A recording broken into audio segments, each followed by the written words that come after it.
ECC نے approve کیا ہے، ابھی تک وزیر اعظم اور کابینہ نے اپروو نہیں کیا کہ امپورٹ کے اوپر جو ہم نے بین لگائی تھی وہ ہم ہٹا رہے ہیں۔ ان بینز کے اندر بہت ساری آئٹمس تھی، ہم اس پہ ہٹا رہے ہیں، لیکن جو 3 بڑی آئٹمیں تھیں، گاڑیاں، موبائل فون اور ہوم اپلائنسز امپورٹڈ بنے ہوئے، ان پہ بین نہیں ہٹایا۔ تو لوکل ظاہر ہے کہ فریج بنتے ہیں، مائکرو ویو دیگر چیزیں اسمبل ہوتی ہیں پاکستان میں، AC وغیرہ، تو وہ بالکل اس پہ کوئی پابندی نہیں ہے، وہ بنتے رہیں گے۔ گاڑیاں بھی لوکل جو بنتی ہیں وہ بنتی رہیں گی، بکتی رہیں گی، مارکیٹیں پھیل رہی ہیں، اور اسی طرح جو موبائل فون بھی اب پاکستان میں اسمبل ہو رہے ہیں تو وہ پاکستان میں بنیں گے اور بکیں گے۔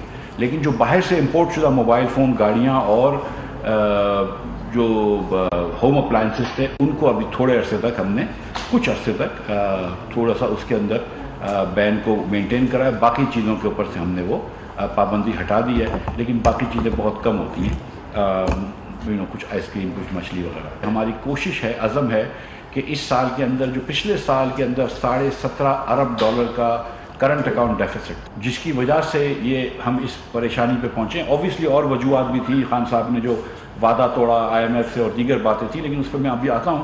لیکن جس کرنٹ اکاؤنٹ ڈیفیسٹ کی وجہ سے جو فور جس کے اوپر سے مسئلہ آیا تھا، تو اب ہم نے یہ حکومت نے ڈٹرمن کیا، انشاءاللہ حکومت بڑی اس نے عزم اٹھایا ہے کہ ہم اس کو کرنٹ اکاؤنٹ ڈیفیسٹ کو منیمائز کریں گے اور انشاءاللہ 1 آدھ سال میں اس کو سرپلس میں بدل دیں گے۔ تو فور جو تھا وہ ہم امپورٹ کم کرنے کی کوشش کی ہے، اس پہ ہم کامیاب ہوئے ہیں۔ اب انشاءاللہ تعالیٰ اگلے 2-3 مہینے میں آپ دیکھیں گے کہ ہم ایکسپورٹ بڑھانے کی بھی بھرپور کوشش کریں گے، اس میں بھی انشاءاللہ تعالیٰ اللہ کو کامیابی دے گا۔ لیکن جو بڑا پاکستان کا مسئلہ تھا ڈیفالٹ کا، اس سے ہم نے بچا لیا۔